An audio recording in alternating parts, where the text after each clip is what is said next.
Oh no, is that a Sharknado?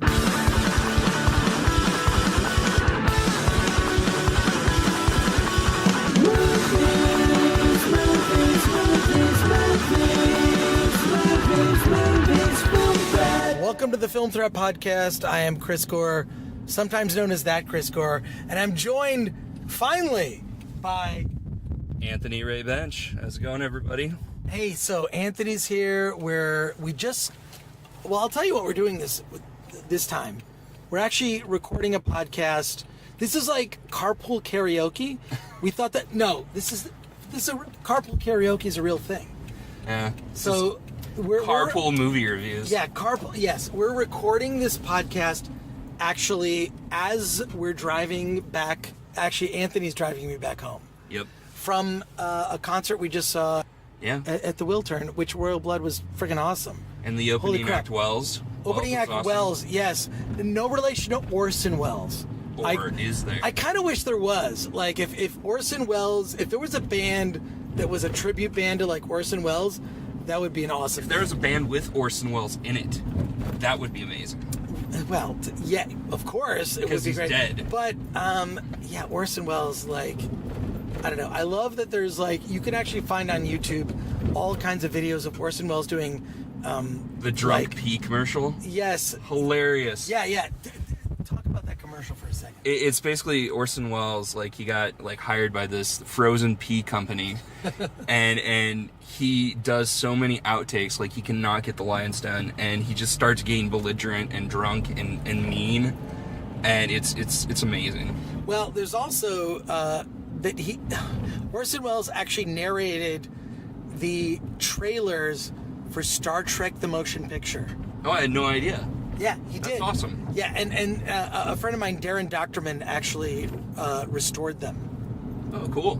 Since our last podcast was the Star Trek episode, which you were not on. I was not. You were kind enough to reference me. Yeah, I did do that. But so also, in a way, I felt like I was there. But also, like, I feel like I don't know if the audience has missed you, but can I just say I missed you? I've missed me too. So, okay, there's a lot for us to discuss. Mm-hmm. First of all, how overpriced drinks are. Holy shit. At concerts at the Wiltern. Yeah. Oh my, or even like just in Los Angeles. I got in general. Beer. Yeah, I got a beer. What'd you get? Like, maybe I got a vodka soda. Okay. Or a double. I got a double vodka soda. Together with a 15% tip. Right. Was like $45. Was that? Yeah. Are you really? I'm not shitting you. Yeah. Oh my god. Well, look. It was worth it. We had a lot of fun. You bought the tickets, like you bought dinner. Yes. Yeah, we went to this place at Wiltern Western. It's not the best sushi place. I can't actually recommend this place. But I just feel like it's not the best. Well, I'm sorry about that restaurant. It's okay. I forgive you. Okay, so we saw Royal Blood, but we've also seen a lot of movies in the last few weeks. So there's a lot of catch up to do. We have not seen each other in quite some time. I've been distracted because, okay, full disclosure, I feel like I've been cheating on the Film Threat Podcast. How dare you? Because I did another podcast. There's a TV show called Get Shorty. That's on Epix. Mm-hmm. It has nothing to do with the movie Get Shorty with John Travolta, which is a fun movie. Mm-hmm. It's a good movie, and I enjoy it when it is turned up, and I will watch that movie. But the Get Shorty television show on Epix is based more on the book. It's actually inspired by the book. Mm-hmm. And it's a fantastic show. It's so good. It's created by Davey Holmes and Adam Arkin, which is Adam Arkin is one of the directors, also a co-executive producer. It stars Chris O'Dowd, who we know from Bridesmaids, the IT Crowd, and also from Girl. He went on a date with Natalie Portman in For the Dark World. Yeah. It was a date gone awry. Mm-hmm. Can I just say? So Chris O'Dowd is the lead actor of the series. Movie that went awry. Well, I don't know. I still like Thor. I feel like, but I read the best quote. So the director of the new Thor movie, Thor Ragnarok, said he was inspired by Flash Gordon, the Sam Jones movie from the 80s. Yep. You think I'm joking? I know you're not. You love that movie. Look at it's one of it's in the top favorite movies of mine. Mm-hmm. So let's get into it. There's so much to discuss. I need to talk about Sharknado 5. Wait, okay, before Sharknado 5, because you did not see that, we both saw Dunkirk. Yeah, we did. I dug it.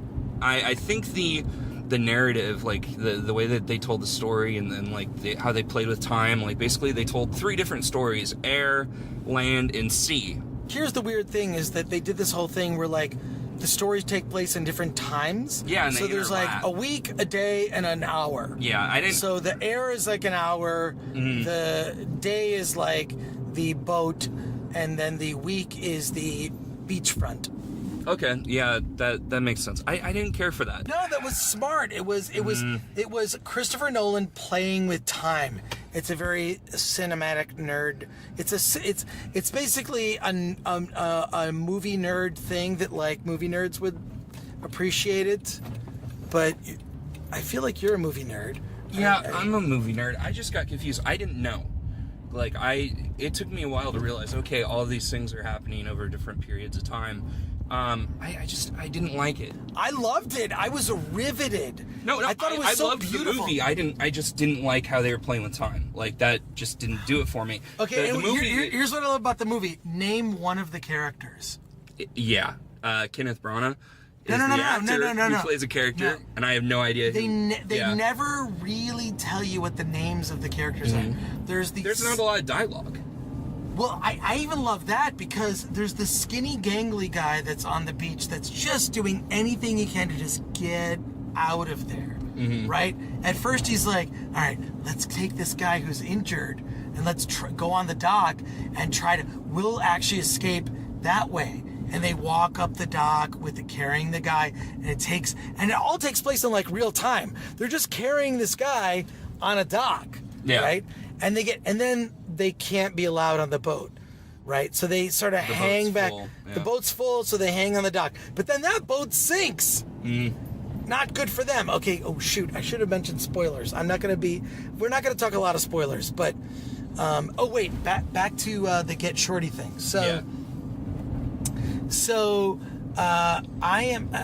We'll go back to Dunkirk. Okay. Table that. The good thing is you're driving. Yeah. The bad thing is I don't know where I'm going. Oh, well, you make a left here Okay. and go 110 north to Pasadena. That works. So we're good. But, okay, all right. So I'm hosting the podcast after show, the official podcast after show for the Get Shorty television show on Epix, which you'll see. Well, you're actually not going to see a podcast. Because it's a podcast. You'll hear, should you choose to listen to it and subscribe. And you really should. I've listened to the first episode and a little bit of the second. There's only 2 out right now, actually. Right. And they're both really good. And I'm not just saying that you. because I'm your friend and your co-host. I honestly really did dig it, and I love the show. I love the show. Oh my gosh! So good. yeah. You can watch the first 3 episodes of Get Shorty on epix.com or whatever. But look, I'm not like plugging this because of anything other than like I actually believe that the audience that is interested in Film Threat would actually like Get Shorty. Yeah, it's very much like there's a lot of like inside jokes to people that are nerds. There's a lot of references. There's a lot of like if you've worked in indie film, you know a producer like Rick Morweather. Rick Morweather, played by Ray Romano, who I hope to interview someday. This is in the works, and Chris O'Dowd. But I've interviewed members of the cast and the executive producer, creator Davey Holmes, and Adam Arkin, which was a pleasure because love Adam Arkin. I'm a fan of his father's work, and there's just it's like a great group of people. So, but see, now this is starting to turn into a plug. Well, So let's not look. If you check out the Get Shorty show, and you enjoy it, and you enjoy whatever I do, then check out the podcast related to the show, because it's like this sort of it's like a guide. So you watch the show and then you listen to the podcast. Okay, next. Let's talk about what we're going to talk about this week. No more Get Shorty. Just look up Get Shorty podcast on iTunes or wherever you listen to podcasts. But okay, I saw Sharknado 5. And Oh, dude. So let me tell you my Sharknado history. First of all, a couple things. Full disclosure. The guy who is the director of all the Sharknado movies at one time was an intern for me at Film Threat. that's awesome. Anthony C. Ferrante, who is one of the sweetest, nicest guys on the planet, was a very short-term intern, but also wrote articles for Film Threat, and then went off and directed films of his own, and then somehow got in bed with Sci-Fi Channel and ended up teaming up with a guy named Thunder Levin. Thunder, which is probably the coolest first name of anybody, other than maybe like Thor is like a really cool first name. I knew a guy named Thunder Wolf. Okay, so Thunder Levin wrote the first Sharknado, and I think the first 3 or 4 of them. So Thunder teamed with Anthony, and they made the Sharknado movies. I have seen every Sharknado film. I've seen the first 2. I have a complaint about Sharknado 5. What is the complaint? It's You weren't in it? It is a cliffhanger ending. Well, wait a sec. I feel you bring that up. I feel like Anthony should put me in the film. Yeah, what the hell? I gave him look. His success, the success of Anthony C. Ferrante, who was brilliant enough to put Benji Bronk from the Stern Show in like maybe the last 2 or 3 Sharknado movies, if only because Howard Stern would talk about Sharknado, but Benji's freaking terrible in it. I mean, he's god awful, frankly. But I feel like just that, like I maybe might have helped Anthony a little bit. Maybe she put me in a Sharknado movie. Here's the problem I have with Sharknado 5. It ends on a cliffhanger. It's half of a movie. Didn't the last one end on a cliffhanger too? It totally rips off. Wait, maybe that's a joke. That there's no, like, Sharknado 5 ends kind of a little bit like it's a ripoff of Back to the Future. Oh shit. I thought it was funny, but then I'm like, well, shit, because part of the whole subplot of Sharknado 5 is that, and Tara Reid, I have no idea, maybe, I don't know, like, what happened, like, she has, like, rocket feet, and she's basically bionic. She's like a robot. Yeah, so, well, I check in. And Ian Ziering. Yeah. I check in out of morbid curiosity, you know. Like, you've got to. I love the Sharknado films. So the problem is it ended on a cliffhanger, but maybe that's like the goof, is they end on a cliffhanger on a movie where you're not even sure if there's going to be another movie. Do you think there will be? Of course there will be. So we've talked about Sharknado. Mm-hmm. We talked about Royal Blood. And Dunkirk. We've talked about Dunkirk. We've talked about... Wait, there's a lot of other movies to discuss. Yep. What else have you seen recently? So I saw this short film starring Oscar Isaac. Okay, I've not seen this, but Yeah. the stills from the short film look really good. It's called Lightning Face, and it's 19 minutes long. It's about Oscar Isaac's character gets struck by lightning. He breaks off all communications with his work. He calls his parents and basically says, I love you, and kind of like does this thing where he breaks up with his girlfriend. He kind of starts losing it. Oh, Jack in the Box. You want Jack in the Box? Well, who doesn't want Jack in the Box when they're drunk and driving home from a concert? I'm not drunk. Well, I'm not driving. That's true. I don't want I to had give... 2 vodka sodas. I'm not that drunk, to be honest. And you had sake. Yes, sake at the restaurant. Yeah. Yeah, okay. I think you're taking the wrong freeway. Do you know where we're going? I have no idea. I thought you were going to help me. Oh my God! All right, just take the 2 north to the 134. This is like, okay, if you live in California, you're gonna sound like the Californians, which is that SNL sketch. Like at some point you're like, I'm catching my, like I'm talking like I'm on the Californians. Definitely check out Lightning Face. I don't want to give away the ending. It is kind of predictable, but it's really cool just to see Oscar Isaac kind of act really absurd and kind of crazy. And do you mean Poe Dameron? Yeah, Poe Dameron. Apocalypse. Yeah, that movie's terrible. No, I like Oscar Isaac. I thought he was, I don't know. I liked him in Ex Machina. Oh, I love that movie. I think it's the best thing he's done. That movie is brilliant. But Lightning Face was really, really good. And it's a visually beautiful movie.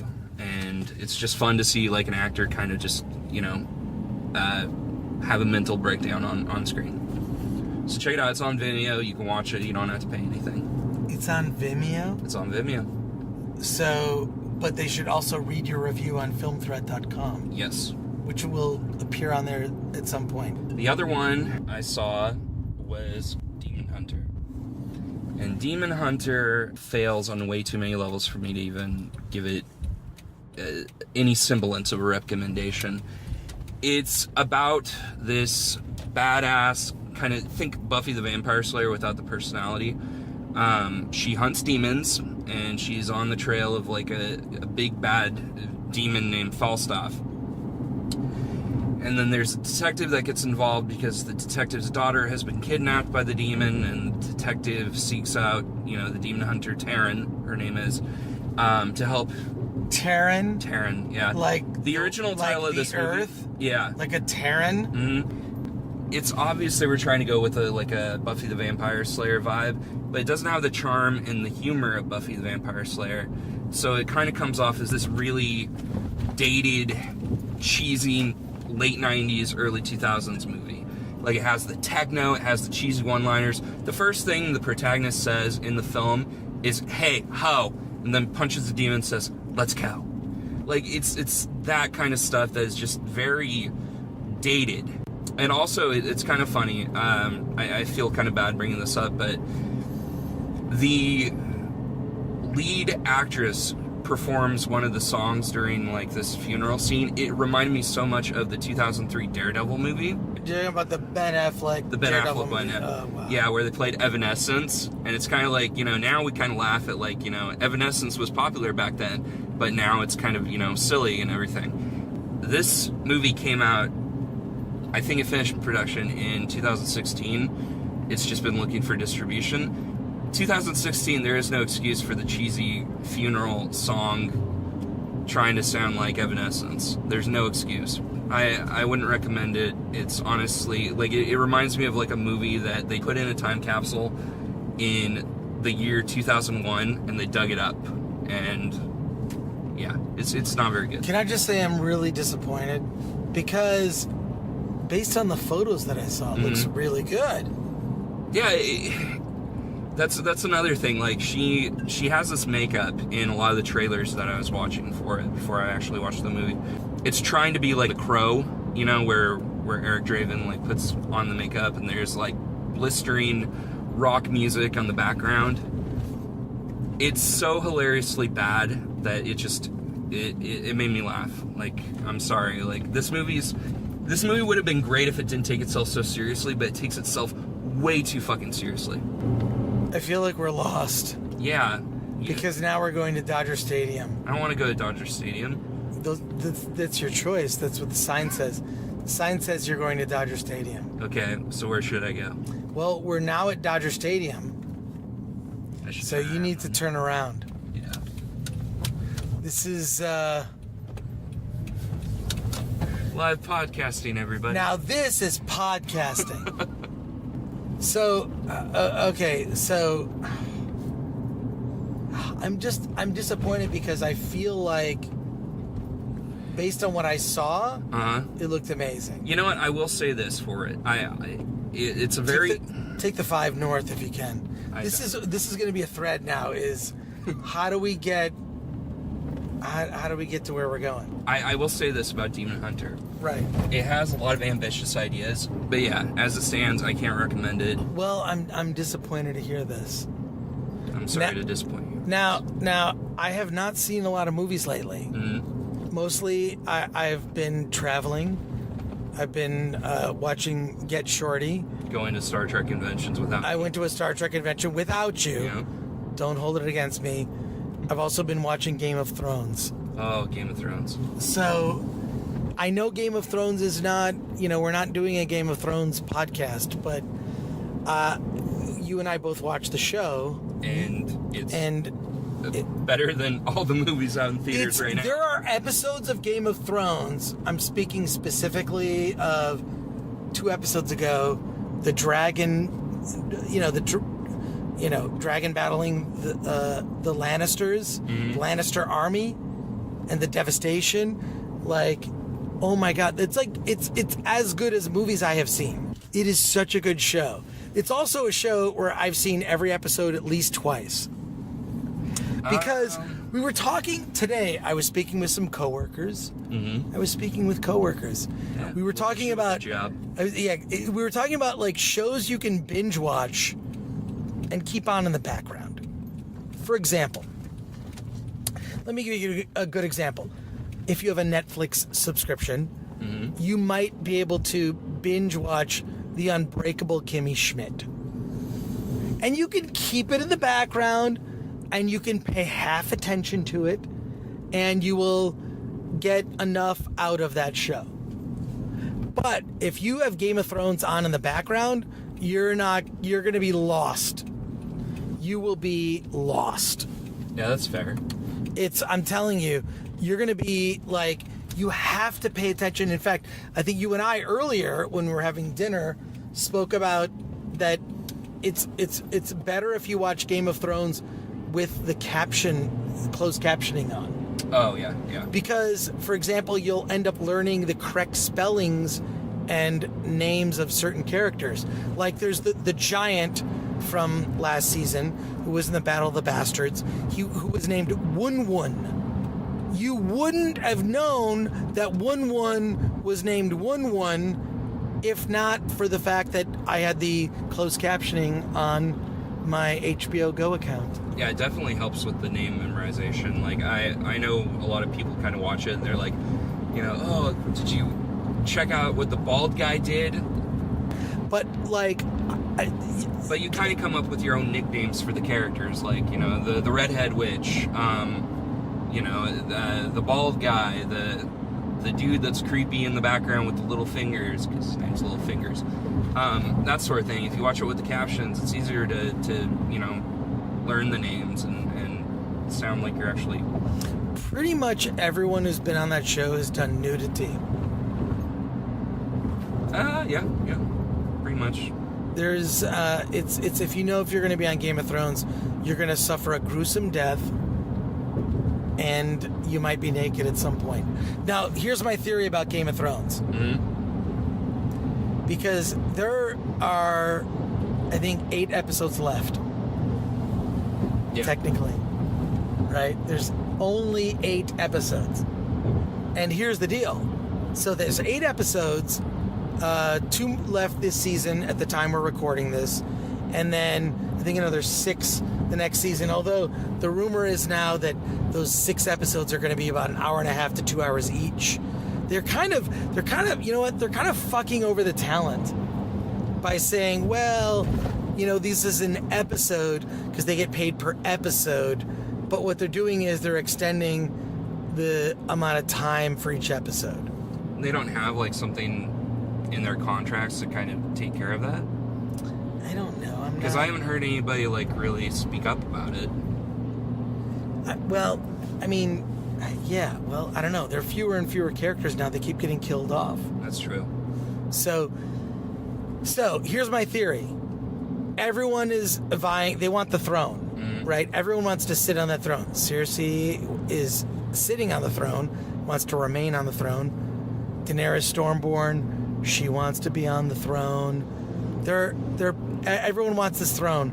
I feel like the person who ends up staying on the throne is someone who won't care that they're on the throne. I'm gonna venture a guess, Tyrion. Okay. I feel Tyrion, Peter Dinklage, is gonna end up on the throne at the end of Game of Thrones, but for him it will be like a prison sentence. It's not gonna be like, yay, I'm on the throne. Like, he's gonna be really regret and be disappointed. I can agree with that.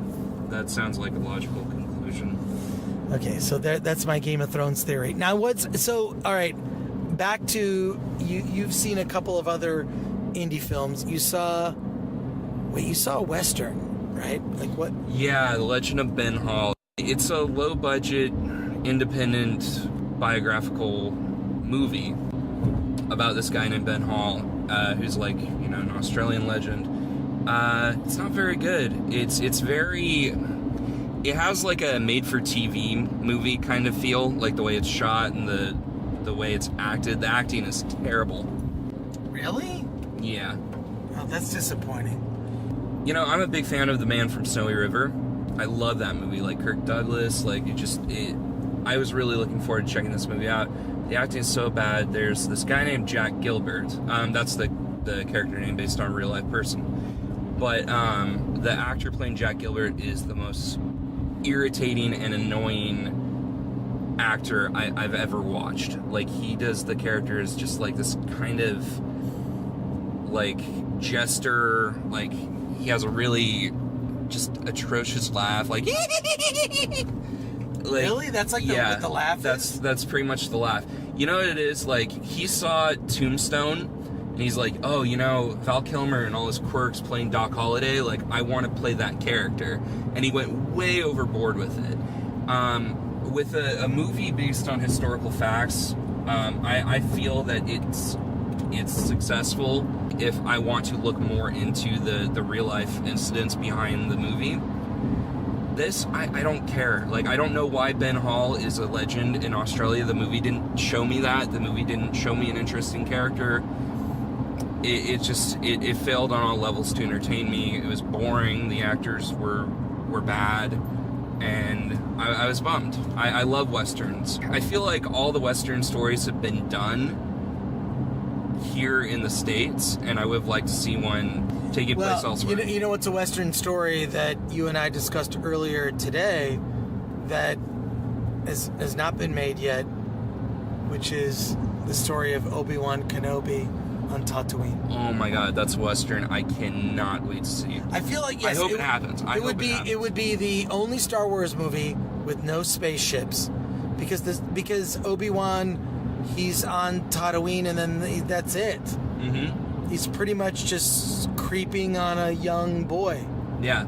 The whole movie. I would love to see a movie where Jabba the Hutt's gang, like, starts creating problems in Mos Eisley, and Obi-Wan has to kind of step in and take care of business, and there's a loneliness and a sadness to it, because he doesn't want to give away his presence, but he's a man who's conflicted because he is compelled to do the right things, and helping people is the right thing. And if you have this, I like the idea of that kind of torment for a character to face. Well, I mean, don't you think we need to expand what's happening in the Star Wars universe?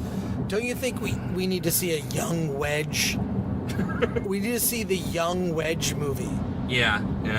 Or how about young Porkins? Jeez. Young Porkins. Wasn't he? What was? So Porkins was Red 3 or Red? What was he? Oh God, they're gonna take away my nerd card. I don't remember. So you can take mine away right now. But I don't know that. But Porkins, I just thought it was weird when I was a kid. I mean, a little kid watching this movie, going so they named him Porkins because he's fat? I know, that's really mean. Why? It's kind of mean. I wonder if the actor ever did any interviews where he talked about that. It sort of harkens back to a time when comic book characters that had that were black characters, they would just put the word black in front of the name of the character. Yeah. Like Black Lightning. Black Mantis. Or Black Mantis. It's just like, oh, Black Panther. is it because that person is black? It's just, to me, that's just Lazy. yeah. But it's not just that. It's just, I don't know. Borderline racist. Yeah, borderline, yes, like for sure. But yeah, I just that bothered me as a kid. I don't know. I'm trying to think of little 11-year-old me and what I thought of things, and I'm pretty in touch with that person at this moment. All right, what other, because I am so behind on things. Mm-hmm. I am so behind. I have watched Dark Tower. Oh, God. One of the worst trailers. First of all, yeah. Thank you for seeing it, because now I don't have to. But I heard that trailer is awful. And I love Idris Elba. Yeah, you know. Okay, let's hear it. Sure. I've only read the comic book adaptation of the first book. I believe it's called The Gunslinger, and it was cool. It was awesome. A lot of people describe the book series, I think it's 7 books now, as kind of like Stephen King's Lord of the Rings. It's just a giant epic. Like, everything about it is epic. Universes crossover. Like, there's references to Pennywise the Clown from It. There's references to Cujo and, The Shining and stuff like that. It's the Stephen King connected universe. Yeah, it's basically, what they want to do with it is basically do like the MCU with the Dark Tower. Idris Elba is great. I love him in pretty much everything. Big fan of The Wire. Matthew McConaughey, you know what? I don't really care for Matthew McConaughey, but I loved him in True Detective. That like blew my mind, that first season of True Detective. They're good in this movie, and I love how they play off of each other. But there's a kid in it. The kid just slows it down. Nothing from the scenery to the action pieces, nothing feels epic. It was anticlimactic with the ending. It's obviously setting up for sequels, which I think they're doing something weird where like they're making movies and TV series, and I don't know, like it did well enough at the box office, I guess. It beat out Dunkirk, which blew my mind.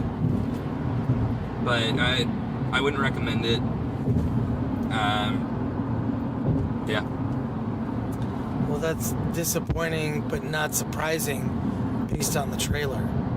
The trailer's terrible. It's one of the worst trailers I've ever seen. All right, so I have a bunch of trips coming up. I'm going to be at Dragon Con soon. And I will not be. You will not be, but You're leaving me again, Chris? Yes, but are you going to do podcasts there? I'm gonna do some panels and some podcasts. But yes, Dragon Con is coming up, and I'll be there. It's Labor Day weekend, September 1st through blah blah blah, and I think September 1st to the 4th. So look for me at Dragon Con. It'll be a lot of fun. I just want to say thank you for listening to the Film Threat Podcast. Follow me at blah blah blah and all my social media. Just whatever, Google it. Google it. Fucking Google it. Everything's Film Threat or Chris Gore. That Chris. What about yourself? I'm on Twitter at ThisGameCheats. You know that because you listen to this show. All right. Thank you for listening to the Film Threat Podcast. We'll be at Dragon Con and probably LA Comic Con. And oh my God, look at this LA traffic. Oh.